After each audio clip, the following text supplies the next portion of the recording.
स्वागत है आप सभी का इस नए लेक्चर में। तो इस लेक्चर में हम स्टार्ट करने वाले हैं first topic, fundamental of steel structure. Fundamental of steel structure क्या होता है? फंडामेंटल मीन्स क्या होता है? फंडामेंटल ऑफ स्टील स्ट्रक्चर में क्या क्या है? तो इस टॉपिक में सिलेबस तो दिया है एमएसबीटी ने इस प्रकार से। तो मैं आपको बता दूंगा कि इस टॉपिक में क्या है। तो फंडामेंटल ऑफ स्टील स्ट्रक्चर में बेसिक चीज़ें दी हुई है। तो steel construction material, advantages, disadvantages, steel structures, तो उसके टाइप क्या होते हैं, स्ट्रेस स्ट्रेन कर्व, कौन कौन से आईएस कोड आपको यूज़ करने पड़ेंगे, किस तरह से लोड एक्ट होता है स्ट्रक्चर पर, कौन कौन से लोड एक्ट होते हैं, उस लोड के जो भी वैल्यू है किस आईएस कोड से ली जाती है, वो सभी चीज़ें इसमें है। और कौन सी मेथड यूज़ करनी पड़ेगी डिज़ाइन के लिए, यहाँ पर इस टॉपिक में वो सब कुछ कवर किया है। और फैक्टर ऑफ सेफ्टी भी क्या होती है वो भी इस टॉपिक में पूरा कवर किया है। तो स्टील स्ट्रक्चर डिज़ाइन करने के लिए जो भी बेसिक होता है आपको तो पता होगा ही। आप सिविल इंजीनियर, डिप्लोमा के सिविल इंजीनियर हो, भावी सिविल इंजीनियर होंगे आप, तो आपको तो नॉमिनल पता ही होगा। तो चलो शुरू करते हैं सिलेबस। सबसे पहले इस टॉपिक का हम सिलेबस तो देखते हैं, इस टॉपिक में क्या क्या सिलेबस है। तो सबसे पहले मैं आपको यह सिर्फ पढ़ के बताऊंगा, आप सिर्फ सुन लेना, तो आपको एक नॉलेज आ जाएगा कि इस टॉपिक में क्या हमको क्या पढ़ना है। इस टॉपिक में ऑन एन एवरेज इस टॉपिक का तो हमको निकल के आ जाएगा, आपको एक आइडिया आ जाएगी कि इस टॉपिक में आपको क्या क्या स्टडी करना है। तो सबसे पहले steel as a construction material, जो सबसे पहला पॉइंट है, steel as a construction material. Second point, steel structures, कौन कौन से स्टील स्ट्रक्चर होते हैं उसमें, towers, roof trusses, water tank, bridge, gantry girder, crane girder, column, chimney, building frames, ये सभी हम देखेंगे। Types, third point, types, grades and strength of steel section, steel table, IS 808 1989, stress strain graph for mild steel.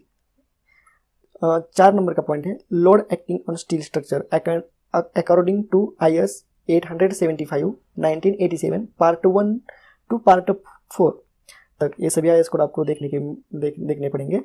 और जो fifth point है, limit state method of design, meanings and types of limit state, loads, design criteria, limit state of strength, limit state of serviceability. और जो 6 number का जो last point है इस chapter का, factor of safety and load factors as per IS 800 2007। तो आपको एक इमेज तो क्रिएट हो चुकी होगी आपके दिमाग में कि इस टॉपिक में हमको क्या क्या देखना है, क्या क्या नहीं, क्या देखना है, क्या क्या स्टडी करना है। तो ज़्यादा समय नहीं गवाते, तो सबसे पहला पॉइंट शुरू करते हैं। तो सबसे पहला point 1.1, steel as a construction material. आपको हेडिंग से ही कुछ तो आपको इमेजिन करो आप कि steel as a construction material में क्या क्या होंगे। तो सबसे पहले हम क्वेश्चन देखेंगे, जो इसी प्रकार से क्वेश्चन आते हैं क्वेश्चन पेपर में, इसके अलावा और कोई क्वेश्चन नहीं आएगा सिलेबस में। तो आप यह सब कुछ नोट डाउन करके रख देना अपने नोटबुक में। तो पहला question, state advantages of steel as a construction material. इस प्रकार का क्वेश्चन आता है, जितने भी मार्क के लिए क्यों ना आए, 2 मार्क्स के लिए आए, 4 मार्क्स के लिए और 8 मार्क्स के लिए भी क्यों ना आए, तो आपको अकॉर्डिंग टू मार्क्स के अनुसार ही आपको पॉइंट्स लिखने पड़ेंगे।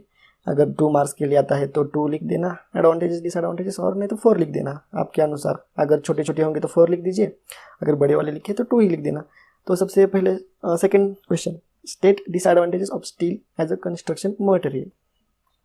थर्ड वाला क्वेश्चन है, state any 6 advantages and any 2 disadvantages of the steel as a construction material. किस तरह का भी क्वेश्चन पूछा जाए आपको इस पॉइंट पर लिखना आना चाहिए, steel as a construction material. तो चलो शुरू करते हैं। सबसे पहले यह पॉइंट देखने से पहले हम देखेंगे स्टील स्ट्रक्चर किसे कहते हैं। एक्चुअली हम सब स्टडी कर लेते हैं, पर आपको बेसिक ही चीज़ों का आंसर नहीं पता होता आपको। तो सबसे पहले हम स्टील स्ट्रक्चर के बारे में देखेंगे, एक्चुअल में किसे कहते हैं स्टील स्ट्रक्चर। तो यहाँ पर मैंने एक डेफिनेशन दी है, if structural steel is a main load carrying material, यानी कि स्ट्रक्चरल स्टील यानी कि स्टील का कोई भी कंपोनेंट हो अगर आपके स्ट्रक्चर में, वो मेन लोड कैरिंग मटेरियल होता है। अगर वो मेन लोड कैरिंग मटेरियल होता है और वो transfer the load within the them and to transfer the load to the ground, वो पूरा लोड कैरी करता है और वह सेफली फाउंडेशन की तरफ वो ट्रांसफर करता है load, then the structure is known as steel structure, तो उसे हम स्टील स्ट्रक्चर करते हैं। यानी कि आप फॉर एग्जांपल स्टील का एक कॉलम है, तो वो लोड भी कैरी करता है, जो भी उस पर लोड आता है बीम का, और वो लोड कैरी करके वो लोड ट्रांसफर भी करता है टू द फाउंडेशन, तो उसे हम स्टील स्ट्रक्चर कहते हैं। ये क्वेश्चन में नहीं आएगा किसी what is the definition of the steel structure. तो सबसे पहले उसके बाद हम आपको एक आइडिया तो मिलेगी कि स्टील स्ट्रक्चर क्या होता है, किसे कहते हैं। तो सबसे पहले एडवांटेजेस देखेंगे हम, इसमें सब पॉइंट है एडवांटेजेस। तो सबसे पहला advantage, high strength, it has high ratio of strength to weight ratio. जो इस स्टील कौन सा भी आप स्टील लोगे तो स्ट्रेंथ टू द वेट जो रेशियो होता है उसका वो हाई होता है, म्हणजे कम वेट में वो ज़्यादा स्ट्रेंथ यानी कि ज़्यादा लोड कैरी करता है।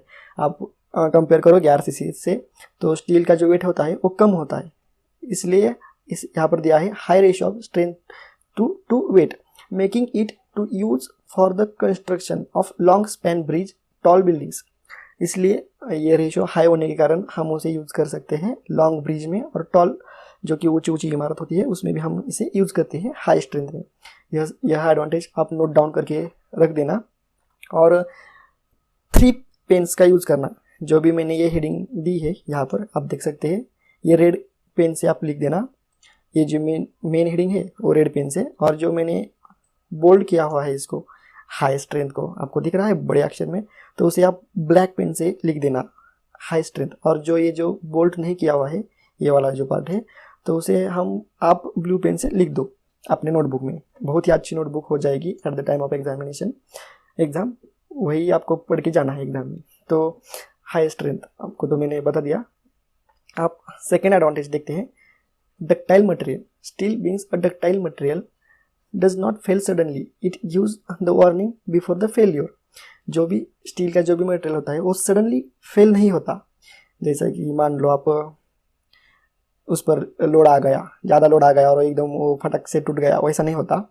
वो गिरने से पहले बेंड हो जाता है और आपको वार्निंग देता है कि मैं इससे आगे का लोड नहीं सहन कर सकता हूँ। जैसे ही वो बेंड होता है तो आप समझ जाते हो, तो it gives the warning before failure. तो डक्टाइल मटेरियल होने के कारण ये वार्निंग देता है सबसे पहले। तो ये हो चुका हमारा सेकेंड एडवांटेज। हम थर्ड एडवांटेज देखेंगे अब, easy to transport. Steel structure हमको ईजी टू ट्रांसपोर्ट किया जाता है, मतलब ट्रांसपोर्ट करने के लिए वह बहुत ही ईजी है। Steel can be transported, fabricated and erected at site, so it saves the time of construction. यह ट्रांसपोर्टेशन ईजी होता है, फैब्रिकेशन किट भी ईजी किया जाता है, और उसे हम साइट पे लेकर जा सकते हैं, उसे लगा भी सकते हैं, तो यह टाइम सेव करता है हमारा। तो ईजी टू ट्रांसपोर्ट ये हो चुका हमारा थर्ड पॉइंट। और जो फोर्थ पॉइंट देखते हैं हम, earthquake resistance. Steel as a construction material has a good earthquake resistance capacity due to its ductility and elastic plasticity। इसके मैकेनिकल प्रॉपर्टी स्ट्रांग होने के कारण यह अर्थक्वेक को भी रेजिस्ट कर सकता है। जब भी अर्थक्वेक आता है तो यह उस सभी अर्थक्वेक के सभी फोर्सेस यह रेजिस्ट कर लेता है। तो हम फिफ्थ पॉइंट देखेंगे, scrap value. Steel has a high scrap value. जैसे ही स्टील स्ट्रक्चर का लाइफ स्पैन खत्म हो जाता है या कोई भी कंडीशन होती है, अगर आपको स्क्रैप करना है तो हाई स्क्रैप वैल्यू होती है उसकी, स्टील की जो वैल्यू है वो हाई वैल्यू है। Sixth point, gas resistance. Steel is a gas resistance, gas को रेजिस्ट करता है steel. Then reuse. Steel as a construction material can be recycled easily. आप स्टील का रिसाइकल भी इजी रिसाइकल कर सकते हो और उसका रीयूज भी कर सकते हो। रिसाइकल करने के बाद जो यूज़ करता है उसे हम रीयूज ही कहते हैं ना। तो यह हो चुका। Fabrication. Steel is easy to fabricated at desired shape and size. आपको कोई जैसा भी शेप चाहिए, कौन सी भी साइज चाहिए, उस साइज में उस शेप में हम उसे फैब्रिकेटेड कर सकते हैं। It can be easily jointed, और उसका जॉइंट भी हम इजीली जॉइंट कर सकते हैं। Large span. Steel is very useful for the large span bridge और टावर्स।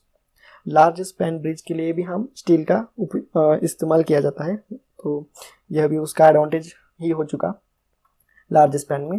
तो हमने देख लिया कि एडवांटेज स्टील स्ट्रक्चर के जो भी एडवांटेजेस है वो हमने सभी देख लिए। तो अब हम नेक्स्ट पॉइंट पर जाते हैं, disadvantage of steel as a construction material के जो डिसएडवांटेजेस है वो भी हम देख लेंगे। तो सबसे पहला पॉइंट है कोरोजन। कोरोजन मीन्स उसको गंज लगता है, यानी कि उसकी जो स्ट्रेंथ होती है वो निकल जाती है, रिड्यूस होती है according to time. Steel structures are subjected to corrosion, hence it require the frequent painting. अगर आपको कोरोजन से स्टील को बचाना है तो उसे आप फ्रीक्वेंटली म्हणजे means after 6 month, after 1 year आपको उसको पेंट करना पड़ेगा. तो उसकी मेंटेनेंस कॉस्ट भी हाई हो चुकी है. अब देखेंगे second point, maintenance. Steel structure requires high maintenance. Corrosion की वजह से उसको मेंटेनेंस, हाई मेंटेनेंस रखना पड़ता है. तो यह हो चुका है मेंटेनेंस का भी part. Cost. Steel is a costly material. RCC के मुताबिक स्टील की जो कॉस्ट है वो हाई कॉस्ट है. तो आपको यह हेडिंग से ही पता चलेगा आपके माइंड को कि कॉस्ट क्या क्या लिखेंगे. और फोर्थ पॉइंट है skill labour. It required skill labour for erection. म्हणजे जो भी स्टील का हम कंस्ट्रक्शन करते हैं तो उस कंस्ट्रक्शन करने के लिए आपको स्किल्ड लेबर की ज़रूरत पड़ेगी. स्किल्ड लेबर लाने के लिए आपको ज़्यादा पैसा भी देना पड़ेगा. तो यह कॉस्ट भी हाईली कॉस्टली प्रोजेक्ट हो जाता है.